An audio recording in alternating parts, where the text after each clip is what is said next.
Chinese New Year, but I felt like I had to comment based on the recent news in Iran, Israel, and the United States. So I'm about to fly as well to the United States.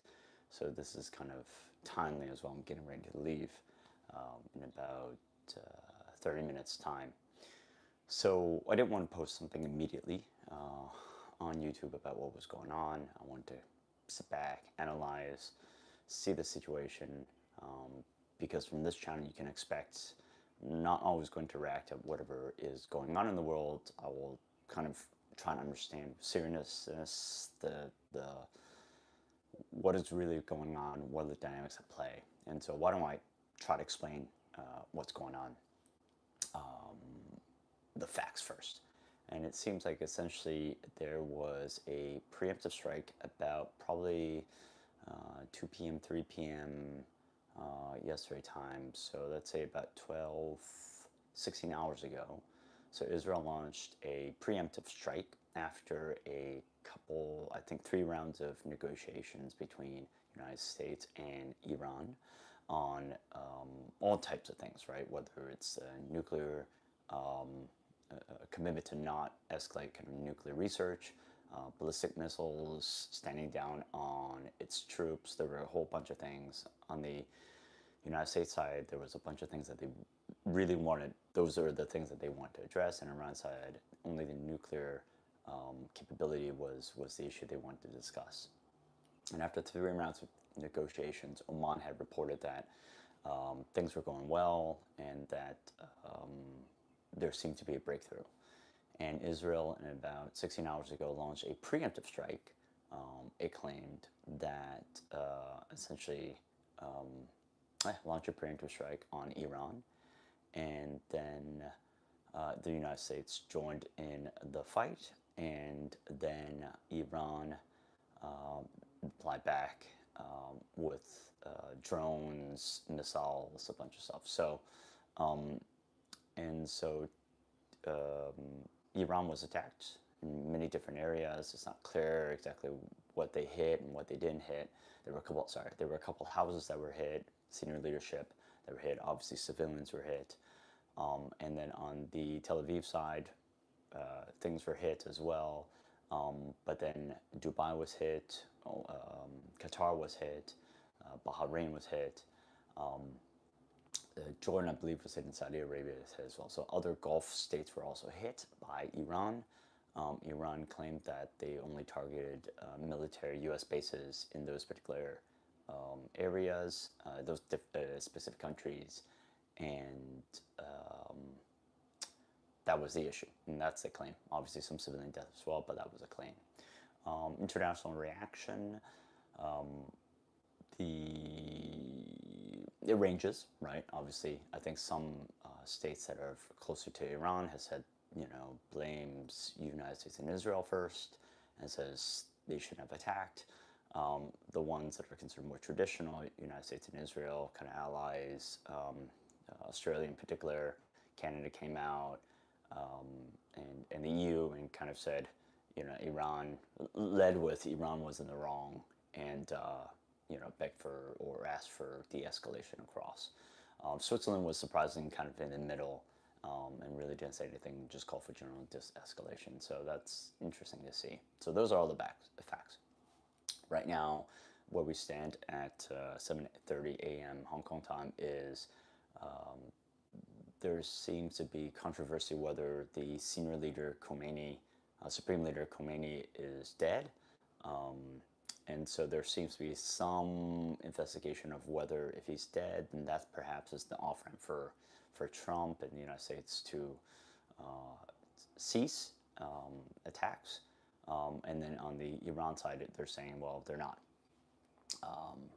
And then he's still alive. So that's, as 7:30 a.m., that's the discussion. And then obviously X is alive with lots of polarizing views. Some people are pro, some people are not. So those are the facts as we stand. Look, it doesn't really hit us here in Asia at all. Perhaps, I think, if the Strait of Hormuz is closed and oil shipments are impacted, then there'll be some blowback and some repercussions here. On the other hand, it's been claimed that China had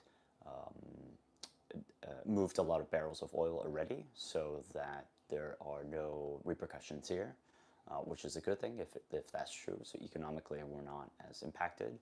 But other than that, really, none of I think Japan has said call for de-escalation. Is quite general as well. So generally, I think it hasn't really impacted anybody in this region of the earth. No airports are shut. Dubai airports are shut. I think Qatar is as well, but no airports are shut here, as far as I can tell. I'm going to the airport, so I shall soon see and be able to tell everybody. So that's the impact here in Asia. My thoughts continued on that is no impact here in Asia. I think the it's preemptive is a large word, right? So preemptive should pass the Carolina test. It should be immediate and I believe destructive. There are two criteria, and not sure whether it's immediate. Some, the U.S. is saying, or the Israel is saying that it was. They were about to send something, but until you prove it, it's a large word to say preemptive, and then just you can say something's preempted 20 years ago, right, and call it preemptive. It's very hard to prove, and until there's evidence that's preemptive, I don't think it was preemptive. I think it was done to signal and trigger an attack. I think that Iran is definitely sending a signal. It has this kind of right to self-defense, to defend itself.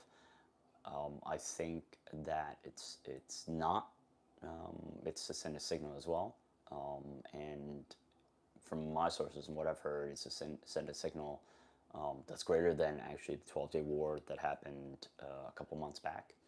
And so it's a very strong signal from all indications. It's a very swift attack. They attacked something like 10 minutes right after Israel attacked.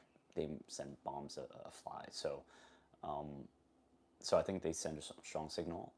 I don't think the United States, as a United States Army member, a veteran, I think that this is not a war that the United States needs to partake in. We need to sit this one out. We need to off-ramp this very quickly. I don't want to see any more service members impacted, killed, or involved. We've already gone through all the bases. Some of the bases were destroyed.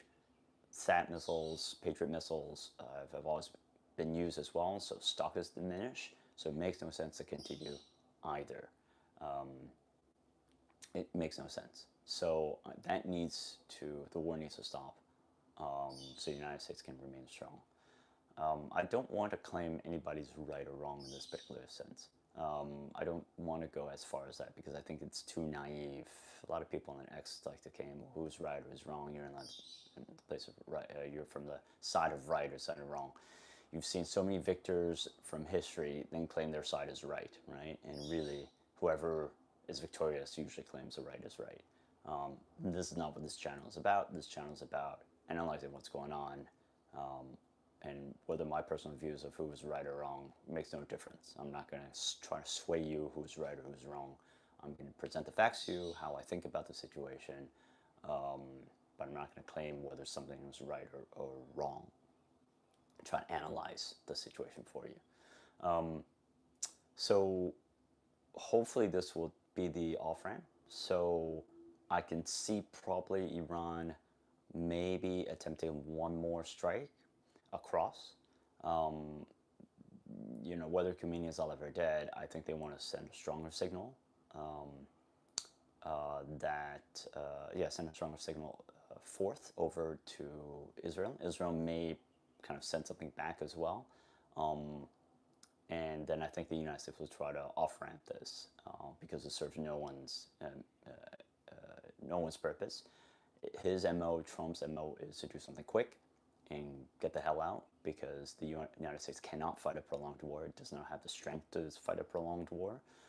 Does not want to fight a prolonged war. American citizens don't want a prolonged war. Service members don't want a prolonged war. So he has no political backing from the people, from Congress, to do this type of thing. And he wants to get out before Congress can legislate and call him back anyway. So he wants to end this as quickly as possible. So I forecast it will be over shortly, if not just over the weekend, maybe a couple days. I think that will likely be the scenario, and it'll just end, and we'll discuss. We'll have another news cycle probably in about 2 3 weeks. It will not be a prolonged war. It can be a prolonged war. I think Iran is prepared to be a prolonged war, but I think the United States does not want to be a prolonged war, and that's ultimately the the underwriter of this entire episode. So I see that ultimately with everything laid out in the open. I think this is really what's going to go on. So it's not going to be World War III. I don't see that happening. I don't see it being incentive for anybody. Maybe for Israel, maybe Iran. It's an existential risk or an existential crisis, but for the United States, it is not. And it will not be embroiled in something like that in World War III or prolonged conflict because it has no interest for that to happen.